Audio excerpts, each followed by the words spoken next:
The Spires. Scattered throughout the land as if by the hand of a mad god, the spires dominate the landscape they stand upon. Rising thousands of feet into the air, they are the source of countless suppositions, tales, and myths. The learned know that the spires house entire populations, the last remnants of a civilization that once dared to spawn the stars. The exiles arrived on Ea countless millennia ago as explorers. Their craft and skill allowed them to breach the vast distances between suns, and their vibrant civilization looked for new worlds to colonize. The first spires were germinated to house a small community of scientists, explorers, and surveyors who spent centuries in isolation, studying the planet and preparing the way for a wave of settlers who would tame the primordial land they had discovered. They never arrived. Instead, a growing stream of refugees began to arrive, fleeing a calamity the spires will not speak of to this day. Last among the refugees were the noble houses of the Sovereign House, who sealed the waves behind them.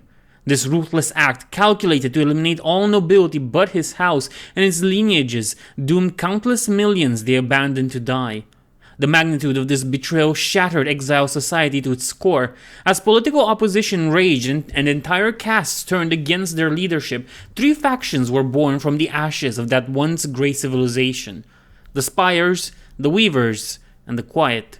Only among the Spires are the flames of the old civilization kept alive, and even that only through great sacrifice.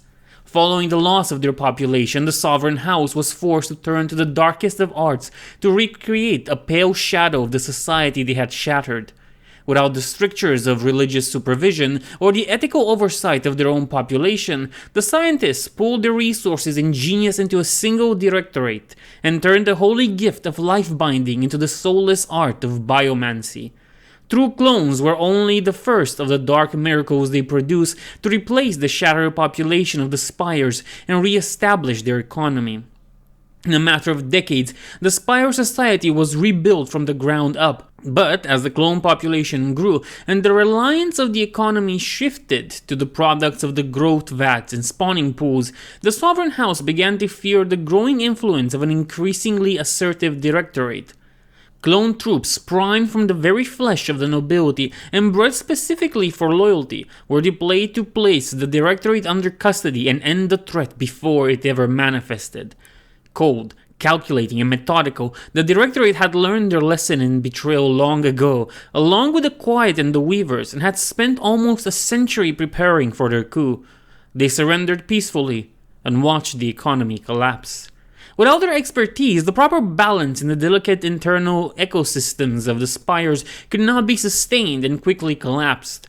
When the Sovereign House was forced to approach them, the Directorate agreed to a division of power along the lines of the millennia-old agreement between the scientific pioneers who had first set foot upon this world and the nobles who had funded them.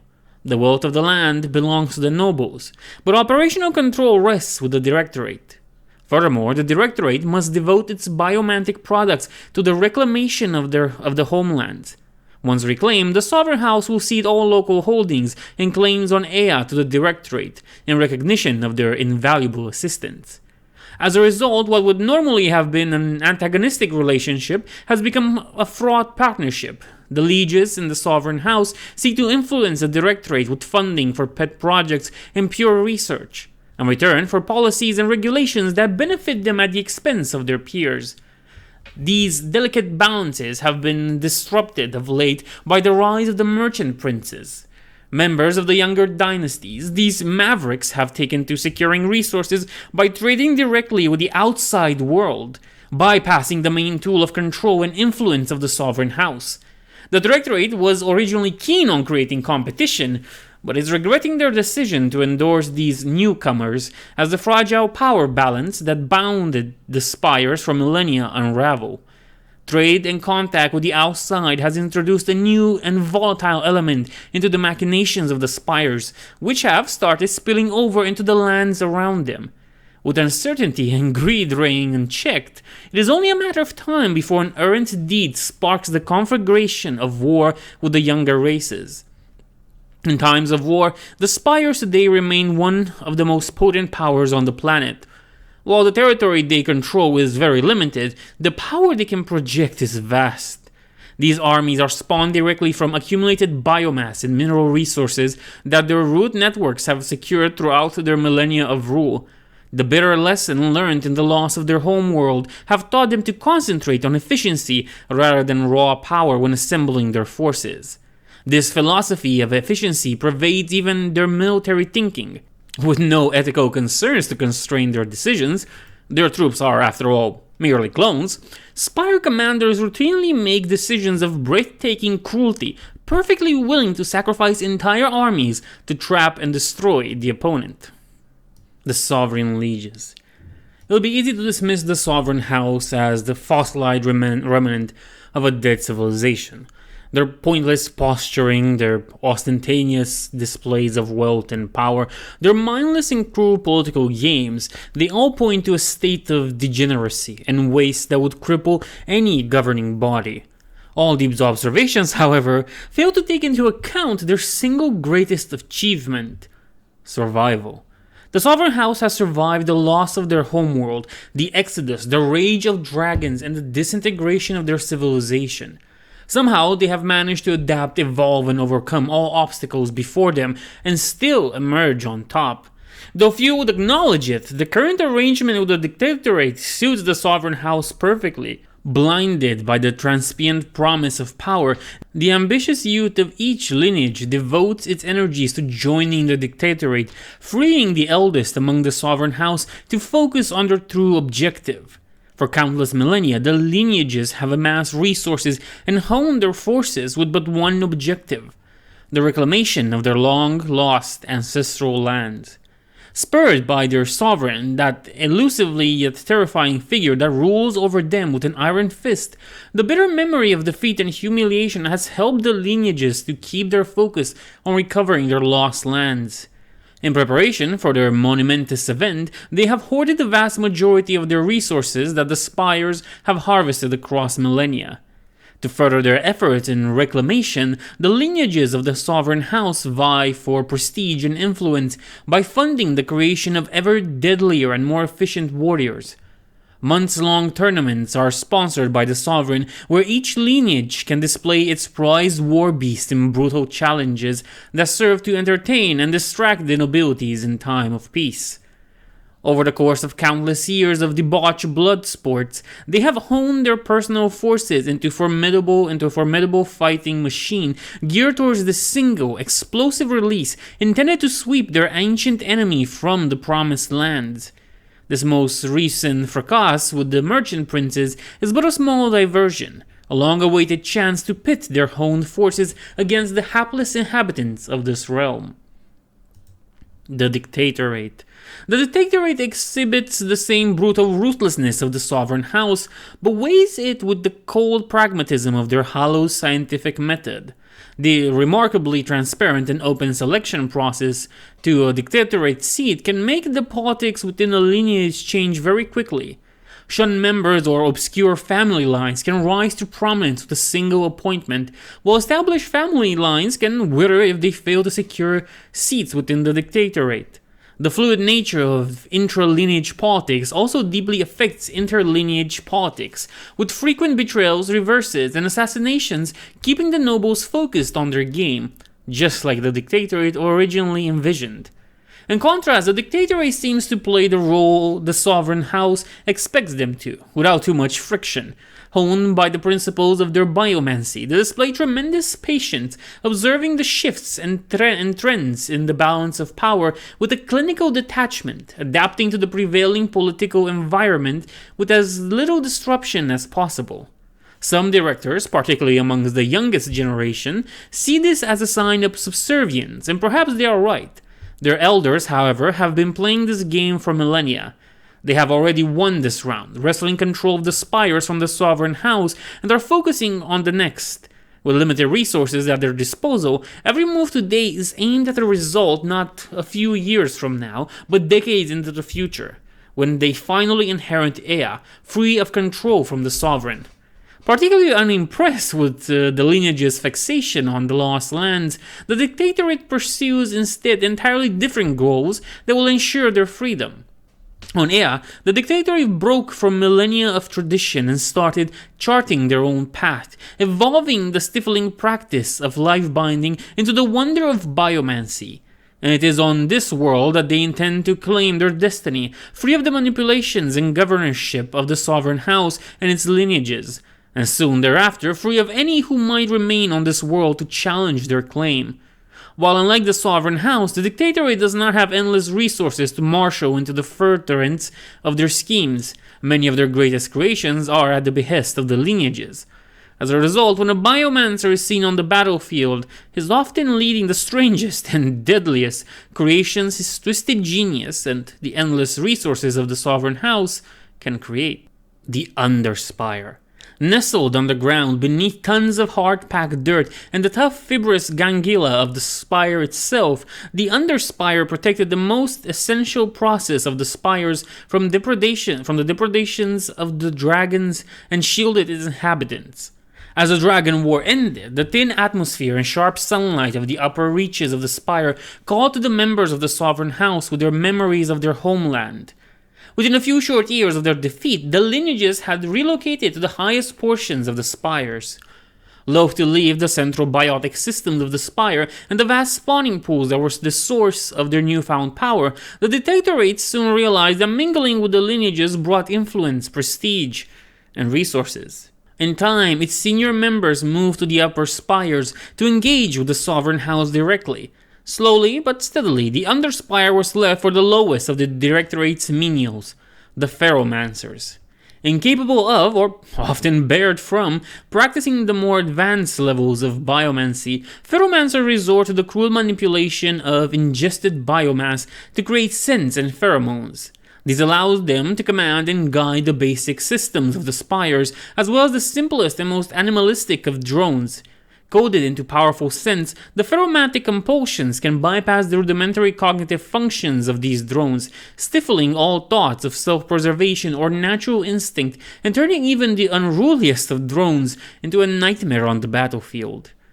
With growing reports of missing drones and dire warnings of proto-religion growing within their ranks, falling upon the deaf ears of the Pheromancer's distant superiors, it is quickly becoming clear that the Upper Spire may have forgotten just how critical the Underspire is for the safety and prosperity of the Spire as a whole. Despite their growing concerns, fear of unsettling their superiors and being punished, or worse, denied a vital promotion, keeps most Pheromancers from voicing their concerns openly. As a result, shadows in the Underspire are becoming a little darker every day, and the Pheromancers grow more desperate to prove themselves and escape. Now we'll look at their units. The Lineage Highborn. Amongst the highest echelons of the lineages, none are truly expected to risk their lives anymore, much less for something as simple and trivial as combat. The chosen warriors of the sovereign lineages stride through the battlefield, safely projecting their consciousness into their Avatara. Outlandish creations bedecked in all sorts of ornaments and biomantic enhancements, whose light, androgynous frames belly the speed and power they can bring to bear. With almost no personal risk and minimal skill needed to become a deadly foe, many scions of the lineages have taken to decorating their Avatara as ostentatiously as possible. For the body vessels have made them such proficient killers that the tally of the slain foes is simply no longer a practical method by which to distinguish oneself. To date, only those lineages directly descended from the Sovereign have displayed the capability to deploy Avatara surrogates.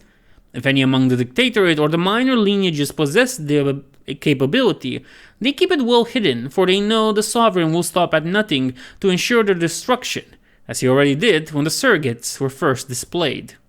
Pheromancer.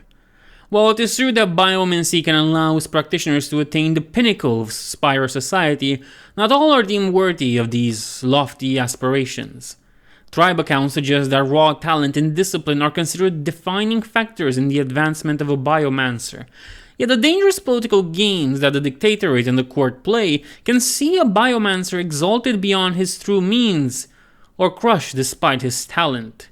Pheromancy represents the lowest form of biomancy practiced by the Spires, be it by lack of ability or impose restrictions. The prevailing theory suggests that while Biomancers use their gifts to weave the strands that bind life into new forms, Pheromancers practice a much more limited form. Guiding their gift inwards, they turn their body into a chemical furnace, capable of altering the composition of any compound they ingest. This allows them to create new, tailored compounds, hormones, and pheromones with a terrifying degree of precision, far beyond the limited capabilities of the growth vats located deep within each spire. While the creation of growth hormones and nutrient compounds is critical for the development of the more advanced life forms of the spire, it is in battle that the Pheromancers truly shine and their use made apparent. Based on the post-mortem examinations, it has been concluded that these precise chemical manipulations allow the practitioner to craft pheromonal commands by imbibing the blood of their charges. Such commands cut straight through what little self-preservation instincts these creatures have been allowed to retain. This chemical communication seems to allow Pheromancers to direct the actions of the lower drones that a Spire may produce in battle, whose simple animalistic minds would otherwise make them impossible to control. Through such methods, a Pheromancer can issue commands across the battlefield, singling out enemy troops for extermination, turning timid drones into bloodthirsty fiends, and even force their troops to march until their feet are little more than bloody stumps. If a Biomancer's abilities might be compared to a virtuoso performance on the field of battle, adapting troops instantly to counter the foe, then the Pheromancer are the conductors, using their talents to guide even the wildest of drones into a symphony of destruction and slaughter. Caution, Nepente, by Aldem Novak, excerpt. Mimetic Assassin. The Directorate has long sought to produce the perfect assassin clone, but their efforts have been incessantly stemmed by the Sovereign. He has made it a matter of personal interest to ensure that all Arc vaults containing pertinent data to this research fall squarely under his direct supervision, denying the Directorate access to chameleonic strand sequences and certain personality traits which it has sought for so long. They have instead been forced to adapt and improvise with those strands they already possess: agility, strength, aggression, and limited biomechanical functions. While this format would result in an impressively enhanced clone, it would nonetheless need to be trained and outfitted further, draining the Directorate's limited resources. To overcome this limitation, the Directorate has turned to one of their core techniques: pheromatic manipulation. In addition to its unrivaled speed and ferocity, the Mimetic Assassin produces a very specific range of pheromones designed to induce lethargy in any complex organism, as well as making them more compliant and susceptible. True to the origin of its design, therefore, this clone's mimetic abilities derive from the form and function rather than training. Each segment of its carapace is individually articulated and razor sharp, allowing it to change its body shape, stance, and outline to masquerade as any clone, or humanoid biped with minimal effort in disguise, or even produce claws and weapons made from its own body. Coupled with its pheromatic field, these attributes grant the mimetic an unprecedented edge in infiltration and ambush situations. Easily overlooked in the dead of night or heaving mass of combat, the Mimetic Assassin can close within range of its chosen foe unnoticed before it springs into action, transforming into a whirling, stabbing monstrosity in the flash of an eye. High Clone Executor. Ignored and often resented, High Clone Executors provide the critical role that not even the most arrogant of the Lineage Highborn can deny: direct battlefield experience and a corps of professional officers to lead the troops. While Biomancers and Pheromancers might turn the soldiers into ravening automata and Lineage Highborn might be unstoppable on the battlefield, it is the High Clone Executors who time and again deliver victories across 100 different battlefields.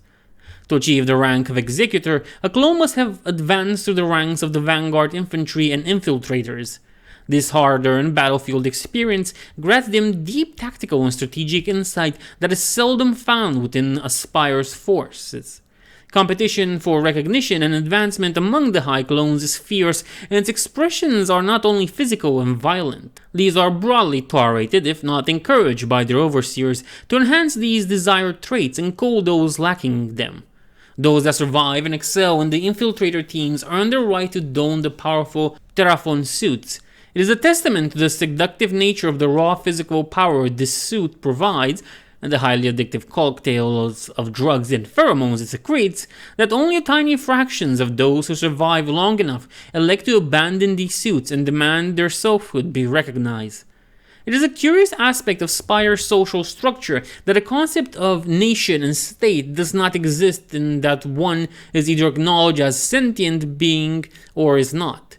Once sentience is established, then all social standing and value is derived from one's lineage and personal achievement. And yet, while their individuality is recognized, High Clones are stigmatized with the clone moniker, despite having proven their value to the Spire through grueling and dangerous service in order to secure their right to selfhood. This leaves the newly recognized High Clones with but one of two choices for advancement: join the arenas or seek the patronage of a lineage. Of the two paths, it is often remarked that joining a lineage is by far the most hazardous. In the arena, the saying goes, you at least know who your adversaries are.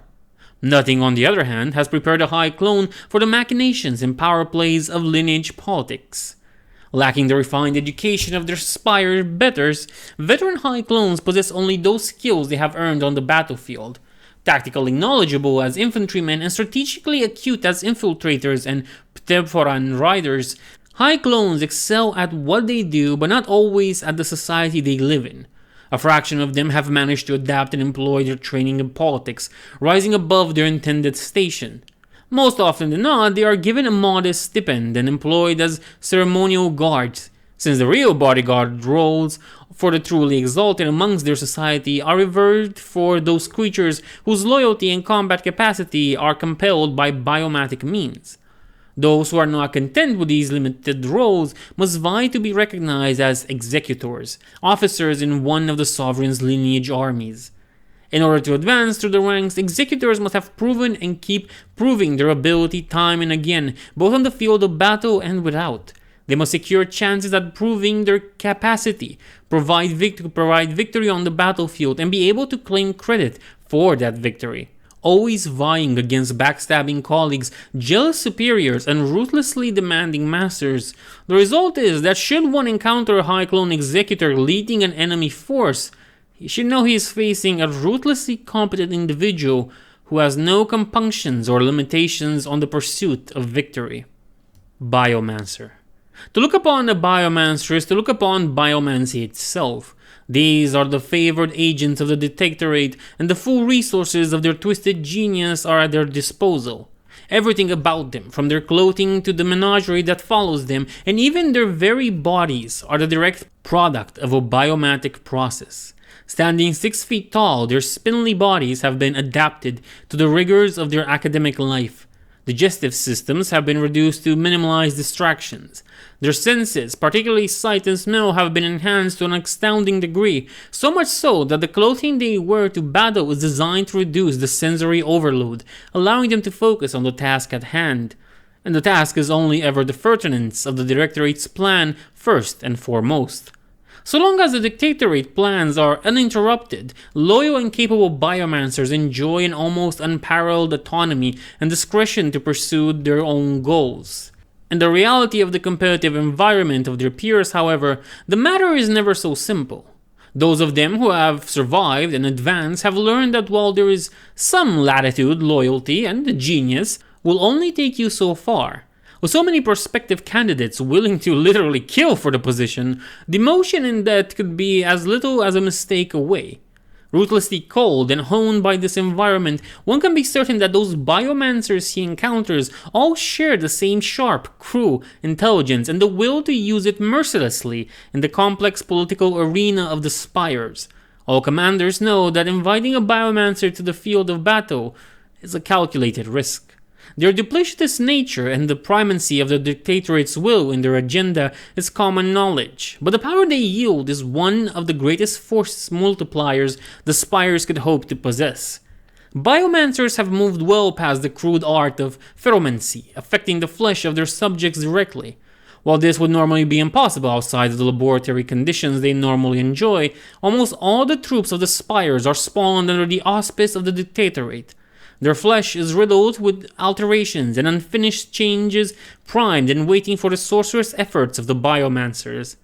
That is the true mastery and science of the Dictatorate. The creation of cheap, disposable troops is only half the equation, the other half being the cruel and precise genius in their designs by priming those same troops to become a blank canvas for the field operative to display their true twisted veracity. Isolated pockets of nutrients can be used to effect swift and crude healing operations, while bone spurs and dormant glands can be activated at a moment's notice to enact even more drastic changes. The toll that this takes on their charges is of little consequences to the Biomancers, so long as their will and that of the Dictatorate are fulfilled. Oh, and winning the battle, of course. Ward Preceptor. There are occasions where even the Spires see the merit of reducing casualties among their forces, rare as that might be. This is where the Ward Preceptor steps in. With his preternatural reflexes and heavy armor, this elite warrior seems to be everywhere at once. His massive tower shield covering any gaps the Spire forces may have left in their defenses. Assault Preceptor. The Preceptors are a creation of the Dictatorate.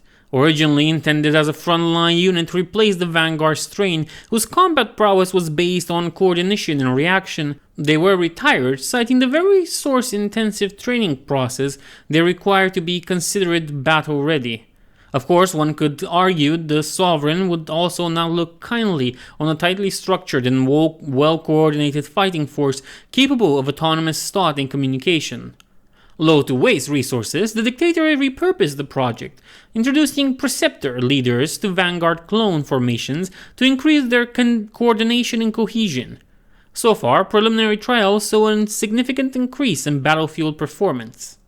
Stryx. With bones lightened to the degree they can scarcely support the musculature that power the mighty pinions that bear them aloft, a Spire Stryx would be incapable of posing a significant threat on the battlefield were it not for the cruel disregard their masters have for their lives, and the lethal toxic payload they carry in their bloated sacks. Vanguard Clone Infiltrators. Unlike the brute and force-grown drones, the Vanguard clones are not grown in the spawning pits deep within the Underspire. Woven from 100% pure exile tissue, their strands are improved upon and woven to produce superior specimens, used for delicate tasks requiring initiative, intelligence, and dexterity. Clones are invariably much more resource-intensive to gestate and develop than drones. Given this understanding and witnessing the prevalence of drones within the observed Spire forces, it would be easy to summarize clones are rare within Spire society. Nothing could be further from the truth. The vast majority of the active population of a Spire is composed of clones. Their gestation chambers, while significantly less efficient than the spawning pools, are nonetheless colossal hollows in the enscotes deep within the superstructure of the Spire, with thousands upon thousands of artificial wombs lining the walls. Hundreds of clones are born daily, their newborn needs handled by dedicated drone handlers until they are developmentally old enough to attend nurseries. From an early age, candidates are driven to excel in all fields, undergoing rigorous and often brutal testing that allows the most driven individuals to excel in those fields they are naturally predisposed to. Past errors have convinced the Sovereign of the need for variation within the population. As a result, while the Directorate is allowed to improve and purify the strains used to generate the clone population of a Spire, their mingling is left entirely to chance. As a result, aptitude and predilections vary widely within the population, and competition for the more comfortable and safe assignments within the Spire is fierce. Only a set number of spaces open in each department, and only the highest scoring candidates are considered for each. As the Infinite Clones depart the nurseries, they are assigned to those departments they have shown the highest aptitude for. Demand for fresh bodies within the War Department is so high that any clones who fail to get assigned to another department are invariably assigned there to start their physical conditioning, along with those who excel at physical activities. From here, there are two paths to follow: the battlefield or the arena. The rate of attrition in the arena is such that even offering full emancipation within 3 years of entry, the War Department cannot fulfill its quota of fresh bodies, resulting in a second culling as the lowest performing candidates are reassigned to the arenas. Those that are left undergo a brutal training regime to enter the Vanguard regiments. The first training regime focuses on physical development and martial arts training. By the end of their 3rd year of conditioning and training, a Vanguard clone is equally comfortable with killing using bows, snap bows, blades, and limbs. Their training has been skewed to emphasize evasion and speed over raw power, but raised to peak physical condition and trained in combat for 3 years, the average Vanguard clone is more than a match for even a veteran man-at-arms capable of going toe-to-toe with the combat elite of the Dweghom and the Warthun.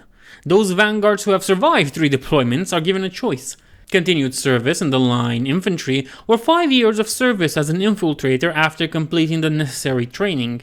It is a testament to ruthless efficiency of the training regime that produces the infiltrator squads that only 1 in 10 veterans volunteer for this duty, despite the promise of eventual selfhood. Force-grown drones. In the dispassionate view of the Directorate, all life that crawls from their vats is a product. Clones, which are grown directly from original exile life strands, are perhaps high-end products, the best of which can someday prove themselves and even earn some standing in Spire society. Such a fate is forever beyond the wretched force-grown drones. All drones are spliced from base tissues found locally on Ea, and therefore no sovereign liege would ever countenance a creature as inelegant as the force-grown drone. The Directorate has no such compunctions. In fact, they are the ones who first came up with the distinction between clones and drones, and the force-grown drone remains one of their most successful designs. All drone strains have undergone biomatic procedures to reduce the initiative and self-preservation of their populations, while increasing desired traits such as muscle mass and aggression, yet none of these invasive processes have ever gone as far as the alterations made on the force-grown drones. These wretched creatures lack almost all volition. Their sole purpose is to die at the appointed time. To this end, they were engineered to have no immune system, so that their gestation might be that much faster. Their distinctive wrapping is soaked in antiseptics and numbing agents to extend their miserable existence just long enough for them to die in the field of battle. To further accelerate their developmental cycle and reduce the chance of rebellion or escapes, their digestive system has been severely compromised. They are only fed the pre-digested, incredibly nutritious jelly produced by monstrous bioengineer larva queens. These disgusting creatures are another biomatic miracle created by the Directorate to aid the armed forces of the Spires, capable of consuming any biomass, especially the fallen. In order to produce their nectar, these disgusting creatures are a backbone of the Spire war engine, massively easing the supply requirements of the Spire forces on the field. After witnessing a force-grown drone, one could imagine that they are a byproduct of some other biomatic process gone awry. Nothing could be further from the truth. The design of their strain represents a groundbreaking triumph for the Biomancers. The end result is a being that can be gestated within a week and kept dormant until quickened. In the meantime, they can be stored within vast racks in the massive storage caverns of the Underspire. When requested, entire racks of these dormant drones can be hitched on the massive tented, cathedral-like wagons pulled by dozens of the brute drones. This resource efficiency makes these drones even more alarming when deployed by the merchant princes, who could transfer massive numbers with their airships' fleets behind enemy lines. With such a short life expectancy, force-grown drones are only quickened when needed, with prudent Spire commanders quickening a small portion of their forces despite the guaranteed losses, lest the army be attacked on the march. Hundreds of cycles were devoted to simplifying and streamlining the force-grown strains, allowing the Directorate to create a creature ideally suited to the needs of the lineages. After all, force-grown drones are not meant to fight at the behest of their masters. They are meant to die at their convenience. Onslaught Drones.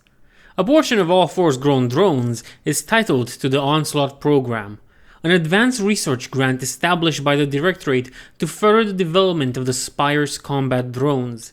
It is upon these hapless wretches that the Directorate expands its knowledge of neuro and hormonal overstimulation, pushing the boundaries of their own craft a tiny bit further with each test. Already they have borne fruit, allowing the clones direct supervisors to trigger their hyper-aggression only once a safe distance from friendlies has been achieved. Bound Clones.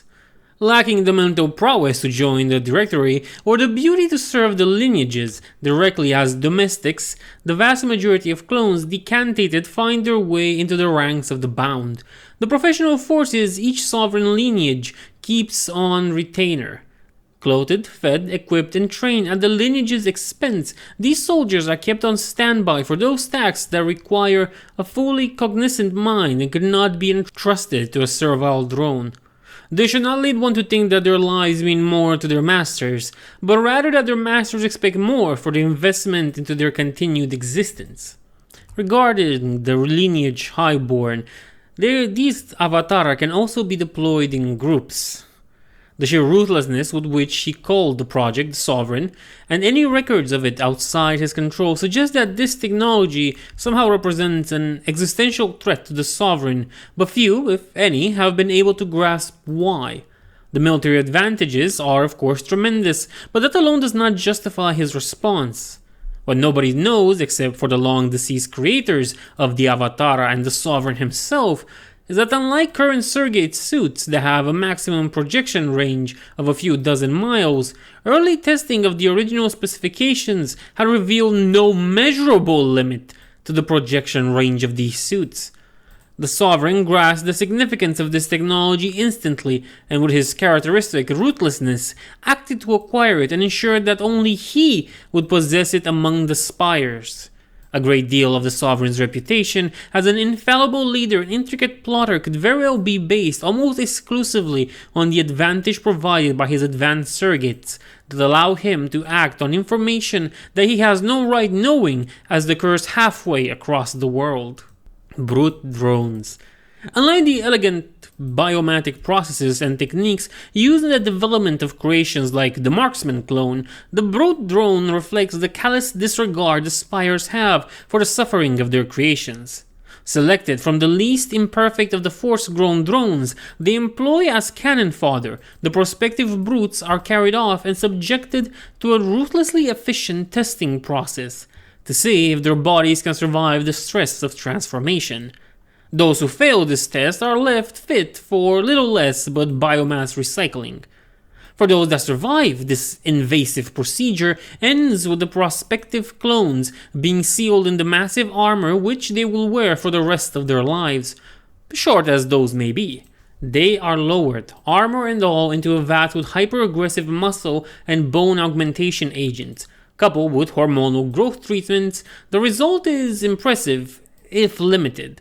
Body mass can triple in as little as 2 months of immersion, but the pain and trauma of the process severely impairs the already limited mental faculties of the drones.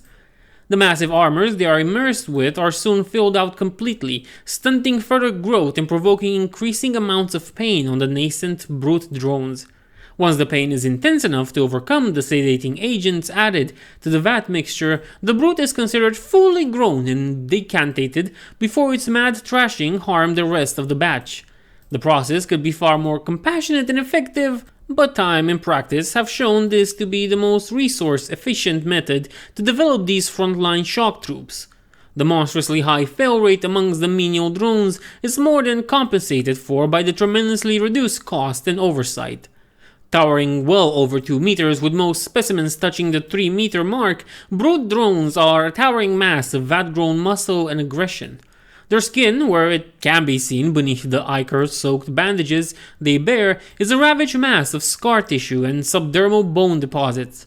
Their armor is literally sealed onto their bodies, held in place by alchemically treated cartouches that establish lineage ownership, lot number, and enhancement date of the particular drone.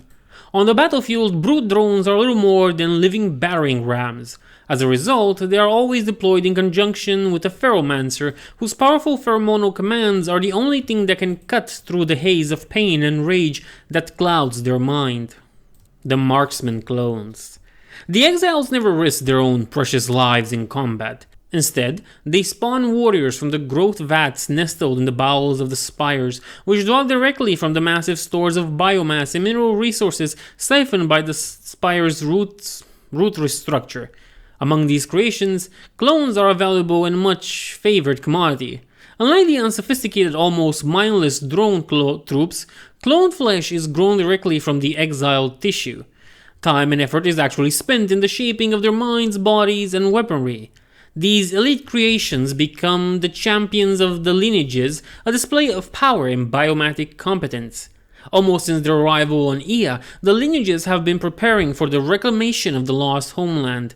For that purpose, the Sovereign has tasked them with developing new types of troops, hosting tournaments for them to be displayed and evaluated. During these tournaments, the lineages pit their finest troops and creations against each other in ritualized combat, more akin to sport than actual battle. As centuries pass, the strict militarized character of the lineages degenerated into a vicious and cruel competition for prestige in the Sovereign's favor. Despite the petty motives, the product of the lineages are frighteningly effective. Marksman Clones are a prime example of this. Spliced from a number of tissues to ensure their keen eyesight and flawless hand-eye coordination, these clones are amongst the most effective ranged troops one can encounter on the battlefield. The addition of a third arm was pioneered by the 4th Indigo lineage, which traded the marginal increase in accuracy that other houses blindly pursued for a significant increase of rate of fire. Despite underperforming in the sharpshooting challenges, the dominant superiority in their rate of fire brought glory to their lineage in the melees for decades, until the other lineages stole, bought, or perfected their technique.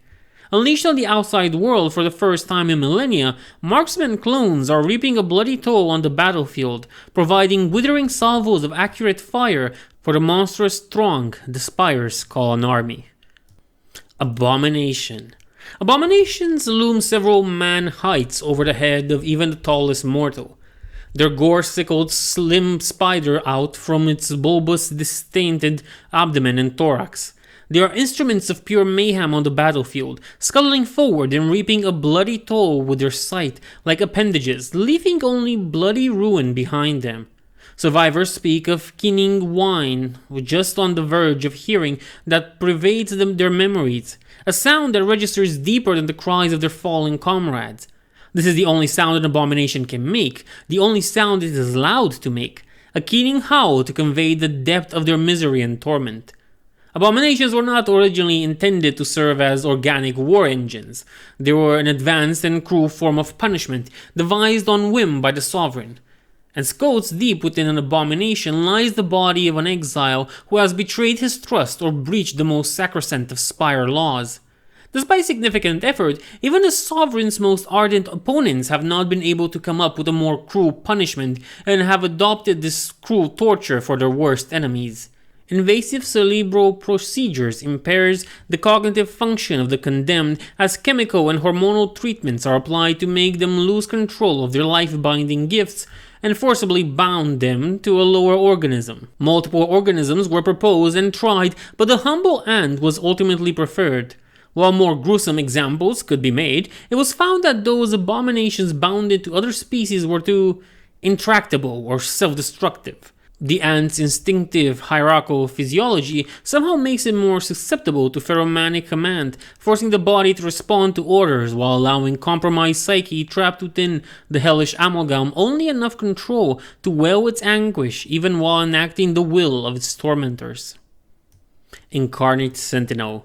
Foregoing any attempt to create a viable organism that could meet their expectations, the Directorate instead cultured individual organs to their specifications and assembled them over a reinforced skeleton.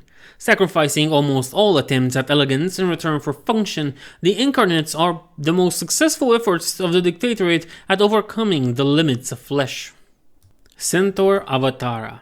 A massive humanoid torso crowns the baroque armored equine monstrosity of the Centaur Avatara, bristling with arms each carrying a deadly blade, scoffing at the notion of partnership with another being, but keenly aware of the advantages of cavalry upon the field. Spires created the Centaur iterations of the Avatara to mimic the original knights, the companions and equites of the Old Dominion. To date, these have been reserved for only the eldest and most powerful elders of the lineages. Their recent presence on the western battlefield can only bode ill for the 100 Kingdoms, as these hoary monsters shed millennia of ennui and rekindle their bloodlust and interest in battle. Siegebreaker Behemoth. No creations of the Spire embody both the Dictator's pursuit of efficiency and the Sovereign's quest for perfection, as does the Siegebreaker Behemoth. Its limbs are designed to dig, climb, and still strike with such force it cavitates the very air, producing a thunderous boom that dwarfs the sound of its impact, shredding metal, pulverizing stone, and obliterating flesh. Its sinuous, serpentine body is almost nothing but muscle and armor, sacrificing everything for power, mobility, and durability. Its nervous system is a complex mix of simple systems that govern its movement and complex self-referencing pain and pleasure receptors attuned only to its hearing. This is intentional, for its control is established by frequencies known only to its master, who dispenses pain or pleasure, ensuring the compliance and good behavior of this unstoppable behemoth. Character Portrait. Faded Magenta. Faded Magenta. Report number 3251. Classification: Confidential. Urgent. Page 1 of 2. Director. In continuation to reports number 3250, 247, 209, 208, and 3181, further behavioral irregularities among the drone creations have been reported and observed. The existence of a new route on Drone Hub 42 was never brought to my personal attention by the hub's drones. The new route channel was expanding behind one of the stasis belts. However, markings were detected upon inspection. The pattern resembles an attempt to imitate a carapace number, possibly 0113. While examining the finding, drone number 4215 ceased performing its assigned task, VAT maintenance, to observe my person. The carapace of drone 4613 and number 4652 were damaged in almost identical positions on the front side of the left shoulder with a single short line. The depth of the line suggests effort and rules out accidental damage. During an inspection of Route Channel 32, unplanned and unauthorized fungi cultivations are detected near a filtering valve. Locally assigned drone 3215 was ordered to remove the fungi and cleanse the channel as per standard procedure. Drone 3215 displayed reluctance to follow this command until pheromatically instructed to do so under the direct supervision of my person. His lacrimal glands were activated while performing the task. This was feasibly a defensive reaction to the spore of the fungi. During an unscheduled inspection, all active drones in Hub 60, Series 6, were found gathered on one side of the hub, hissing in attempted coordination. This attempt immediately ceased once my person's presence was noticed and all drones turned their heads to observe. The drones were post-haste pheromatically ordered to rest. It is my person's assessment that urgent and drastic action is required, and my person would kindly but urgently request the following. Authorize the transfer of my person to evaluate the mammal standards on the design of drone series 0, 3, 4, and 6, particularly the limbic system and front lobe evolution blocks in place. Additionally, alternatively, authorize the halt of production and discontinuation of active drones from series 0, 3, 4, and 6 until such re-evaluation is performed by parties assigned by the Director, as the recycled material may compromise future production designs. Additionally, alternatively, assign an additional pheromatic overseer to hubs 31 to 60 to enhance monitoring and assign a clone to enhance security and control of the erratic population as suggested previously in reports. The Arena. That is my skull. The indigo imperative panicked before pain took over, swallowing the spreading cracks that thundered in his mind. The third weapon had come out of nowhere, swinging his weapon wildly to force his opponent away. He moved awkwardly back with faltering steps. The first thing he felt when the pain allowed it was his wet temple being chilled by the wind. So the first thought he had was that the helmet had held but cracked open. The second was that he had almost died like a mindless drone. A snickering came from his opponent, taunting, mocking. He had known about the two retracting claws. He had known, but the Mimetic had forced it out of his mind. It had fought defensively, leaping away, barely deflecting his blade whenever he had managed to come in range. The fight had gone on like this for a long time, his confidence growing with every swing. The Mimetic had shrieked and hissed with every dodge and parry, his moves almost panicked near the end, and all the while he now realized he had been growing angrier, more aggressive, more confident, ignoring his training and simply aiming for the kill. The cheers of his master's followers urged him on, roaring waves of voices rising at every swing. Now silence reigned beyond his pants, broken by the odd mocking cry from his opponent's supporters and gurgling snickers of the Mimetic before him. Surges of pheromatic emotions fell upon him from the crowd like landslides, threatening to crash his own feelings. The pain had stolen his focus and opened his perception to them, and only then did he realize the reason he had felt so certain of his victory, the reason he had been so reckless. Much like the retracting claws, he had known about this trick too. He had known, but he had fallen prey to it anyway. Even now, the Mimetic's emissions were urging him, reassuring him of his victory before they changed, feeding him fear and despair. He almost fell prey to it once more. His salvation came from where it always did. Among the waves the crowd was throwing at him, anger, mockery, disgust, hatred. He singled one out: disappointment. His master's disappointment. He dared a quick glance at the balcony and saw him sitting there, silent, expressionless, next to the Directorate's Biomancer that had pitied this Mimetic against him. The Indigo Imperative looked at the Mimetic. Enough tricks, enough games. This was war, much like the war his master had started with the humans. A war to silence doubt, a war to stay in control, a war to establish his young master as a force to be reckoned with, a power to be feared. A war he would win on his own. He took a defensive stance as the Mimetic jumped at him, hissing like an animal, 4 blades flashing with murderous intent. Character Portrait: The Fractured Concord. The Fractured Concord Paradox: Elimination of a Manifested Impossibility by Furtive Rancor. Forward. A study of the Fractured Concord is nothing novel. Numerous esteemed members of the Directorate, as well as rival lineages to its own, have requisitioned plentiful before this one, approaching the issue from different perspectives. After all, it actually excites too many fields of interest, for reasons all too evident to those familiar with its paradoxical existence. For those of this researcher's esteemed patrons that are not a concise reiteration of the facts will be attempted in this forward. The subject's true moniker was Shade of Vermilion, and it was the youngest pure of the Vermilion lineage to have survived the calamity. It was originally assigned as a liaison in the Scarlet Spire, but following the betrayal, its records during the calamity and its military mindset ensured its transfer to the observation units that monitor the traitors. There it remained until the rise of the hominid civilization, when the Shade of Vermilion was recalled. While unconfirmed, it can be safely presumed that its first assignment to the Avatara project occurred at that time. While there are claims that would have the Sovereign having ensured this assignment, no such records have been found to date. Such claims are repeated here because the opposite is also positive.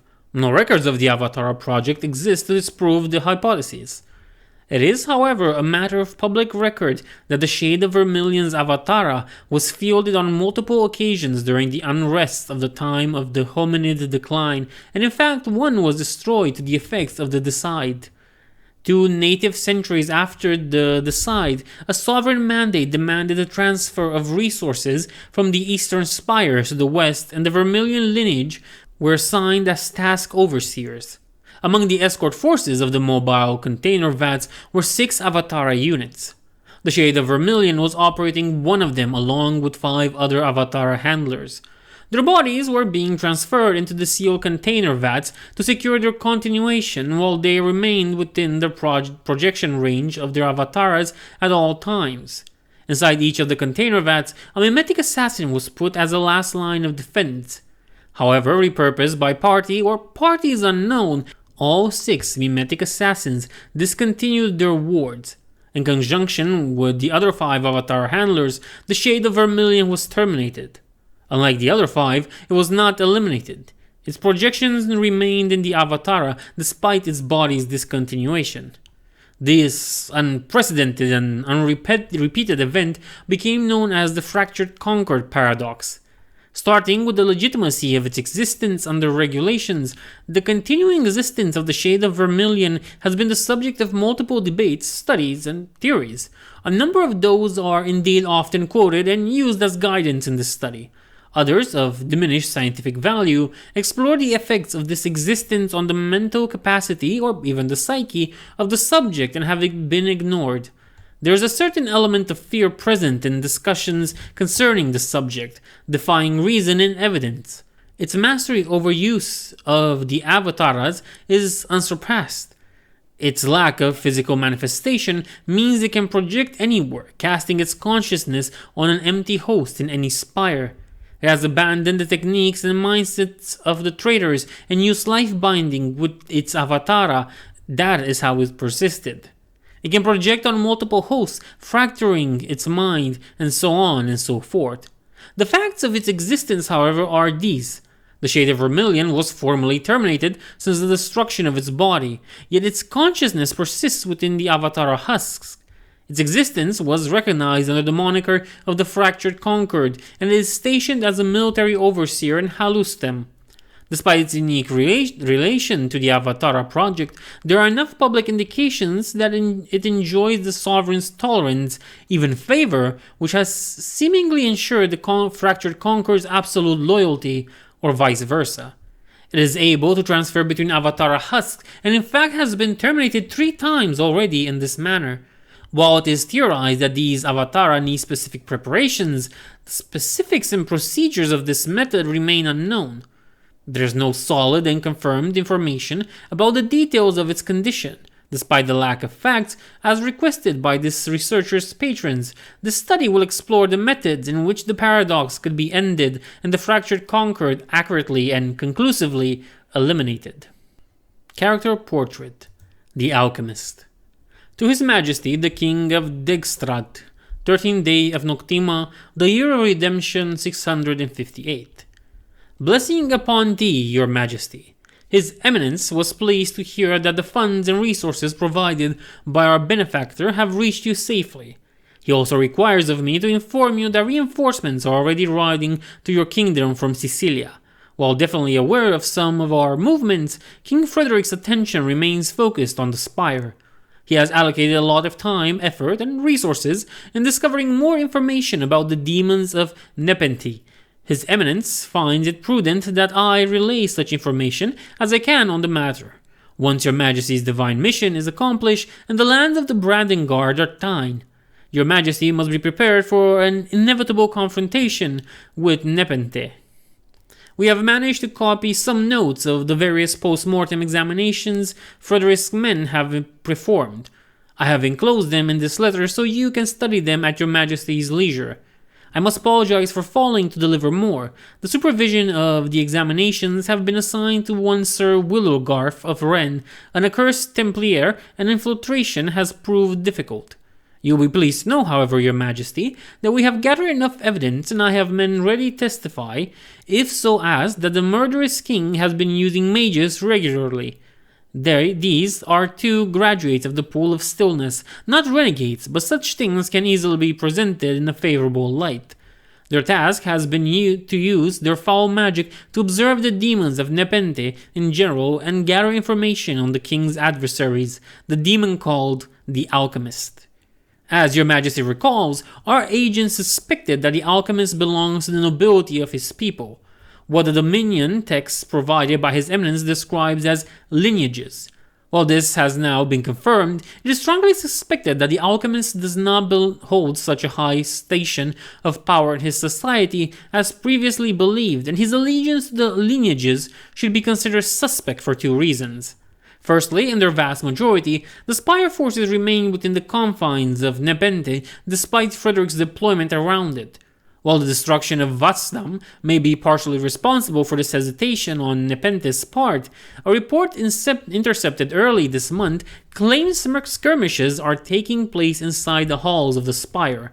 This could very well mean that the Alchemist's enemies strike when they perceive him weaker, but one must consider the possibility that some of his actions were unsanctioned and his shortcoming in Vatsdam made it impossible to overlook them.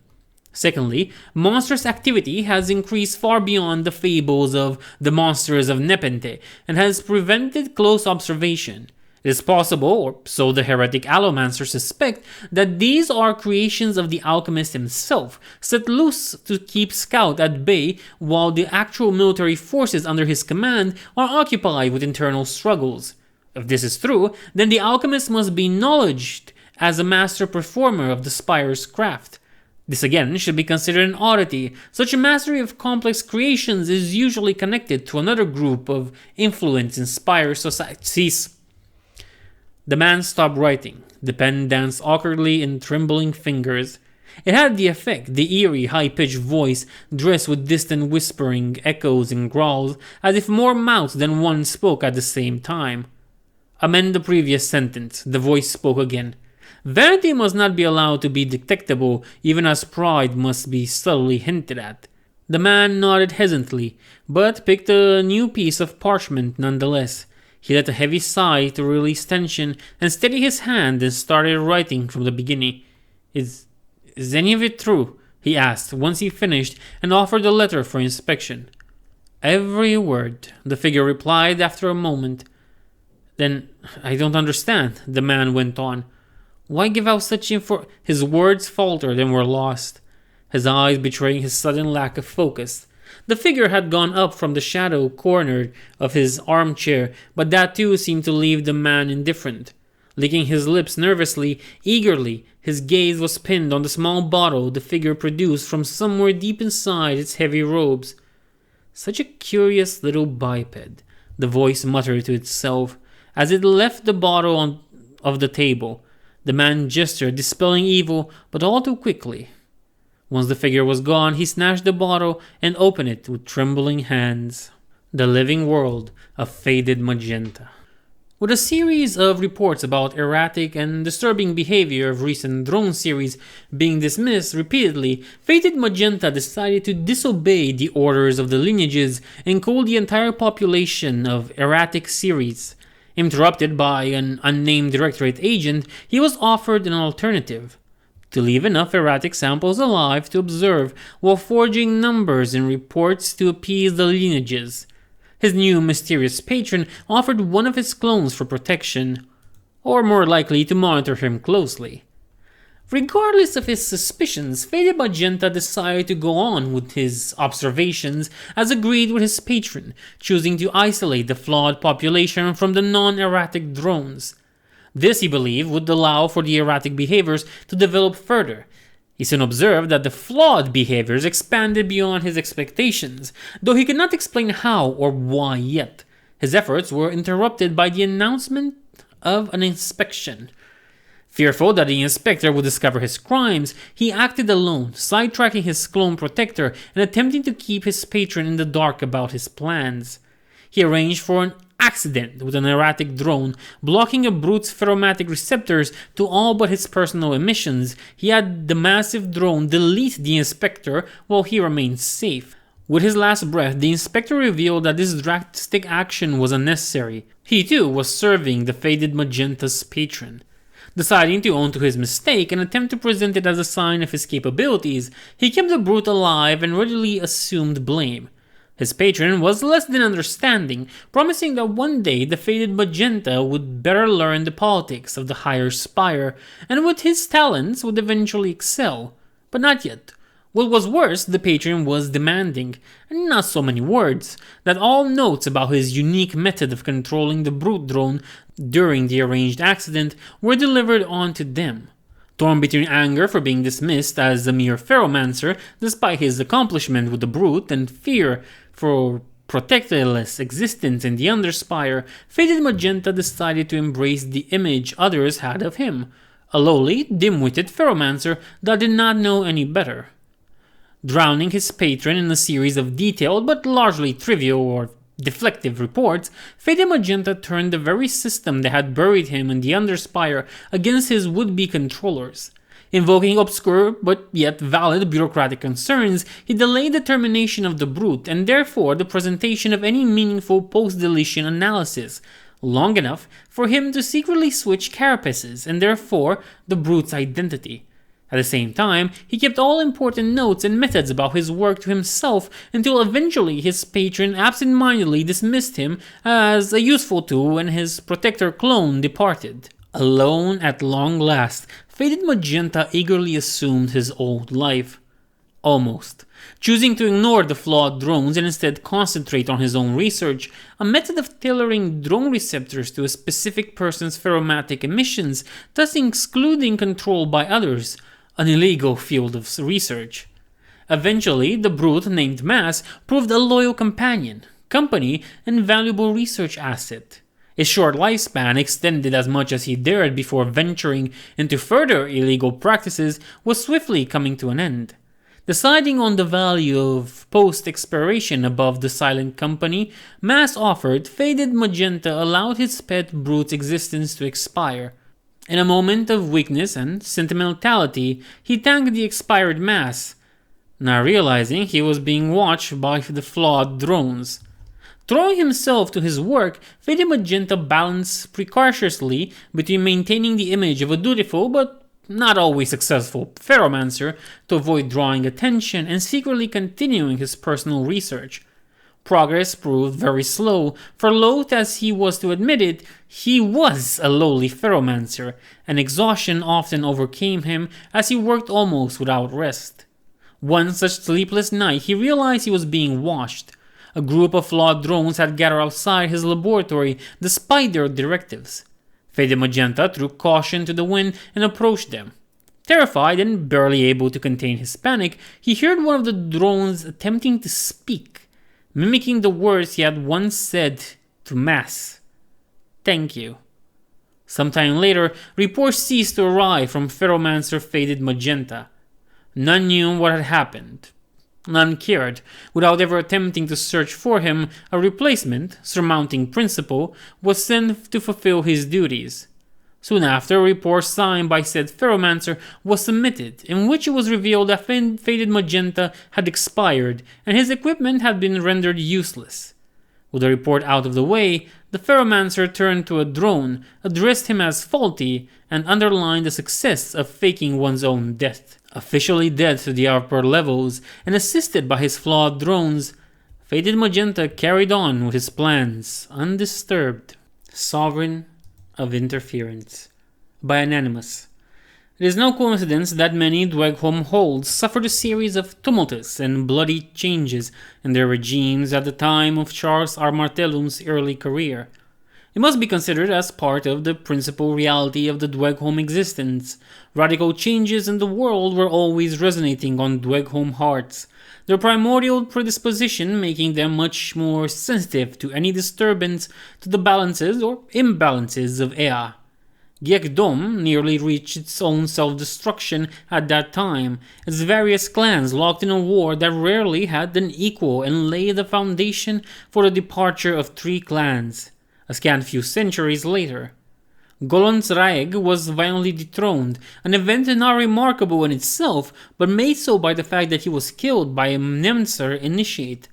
The 3 of kin, Auldom, Orobodum, and Uasiega, rekindled their ages-old differences for a rock, and clashed en masse, albeit the war was quickly contained.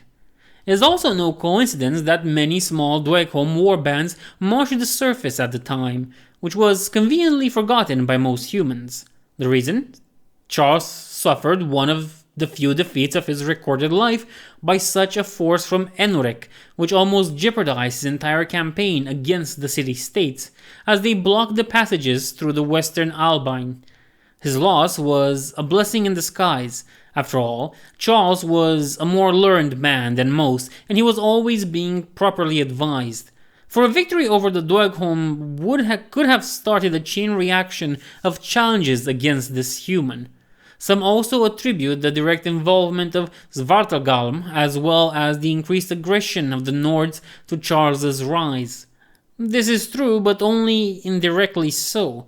Unlike Charles, Vartagal was naturally predisposed to march in the opposite direction of any sage advice he was being offered. But unlike the Nords and the Dwegholm, there was another force that turned its eyes to this young king already at that time. One much more focused, dangerous, and cunning. In the scattered spires around the world, an increased number of licenses to merchant princes would be issued just as young Charles was solidifying his rule in the newly founded Austercia. This of course raises multiple questions. Could anyone, the sovereign included, have predicted so early the future of Charles Martel? He was not, after all, the only human king or queen to exploit a volatile situation to expand the borders of their influence. While granted, Charles' success was promising to be unprecedented, the sovereign's reaction would seem too immediate to the very hint of Charles' greatness. Considering the volatility of the times, the kingdoms boiling in the cauldron of the Red Years, one man's success seemed hardly worthy of the sovereign's attention, while leaving little room for certainty of predictions, even to such as capable as he. This leaves two possible interpretations. Coincidence cannot be readily dismissed. The intricacies of the Spire politics elude history's records, and one could safely assume that, much like the kingdoms Nords and Dwegholm experienced unrest at a time, so did the Spires. The sovereign's decision to increase the number of licenses could very well be a reaction to internal agitations or even to some challenge. It is convincible, therefore, that the sovereign's decision was irrelevant at the time and simply overlapped another significant event.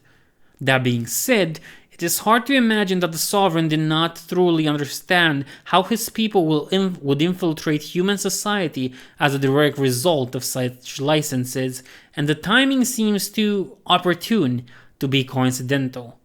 While undoubtedly the absence of a divine being, such as Hazila, diminished the possible threat, the exiles had every interest to remain informed about the affairs of a unified human dominion. At the same time, however, was there really even a hint of such unification at the time, even to the most imaginative and cunning eyes? While this seems to suggest that the theory of coincidence should be considered prevalent, one cannot but wonder if this indeed was the sovereign reacting, not to a possibility of the future, however, but to the revelation of weakness in his own machinations. The key to this theory is location. Charles' early exploits were taking place far from the influence of spires.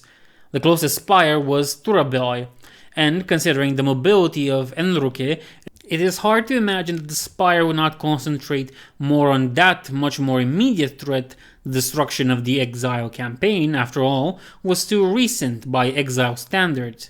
Speaking of Turibe, if one accepted that the Sovereign had been long monitoring human exploits, one would presume that a new fate advocating unification under one creed would have been much more alarming. But the Turibe offered insight into its limitations. Charles' exploits, however, far from the confines of his subjects' spires, revealed that his eyes and ears were limited. There were blind spots in his web of observation, and the Sovereign would not abide this. If it was no coincidence, therefore, the increase of licenses reflected not the Sovereign's unparalleled foresight, nor reaction to Charles himself. It was an acknowledgement and correlation of faults, a recognition of the fact that the Sovereign knew too little rather than more than the rest of the world. Both above theories, must be noted, are the optimistic scenarios. A more dire theory, connected to the second one, would suggest that it was not limited means of observation that irked the Sovereign. It was lack of tools of interference. Johanna of Lore was inexplicably burned in her own tent before she finished her conquest of Galania during the War of the Lilies. Wilhelm of Haubach was killed in combat conquering Rismark, yet none came forward to be rewarded for the deed. Piotr the Grand was shot during a hunt right at the dawn of his campaign to unite the three principalities. A suspicious mind would dare imagine the unimaginable. Surely this is purely speculation. After all, Charles' rise to power and the continuation and expansion of his legacy by his house was never halted or even impeded by the actions of the Spires, save perhaps for history's largest question mark hanging over Otto I's assassination nearly 3 centuries later. Considering the length of the 100 Kingdoms videos, I was expecting this to be bigger in a way. If you reached this far, I want to thank you, and if you can, like, comment, subscribe, rate, it helps the channel grow. Nevertheless, I'll see you in the next one.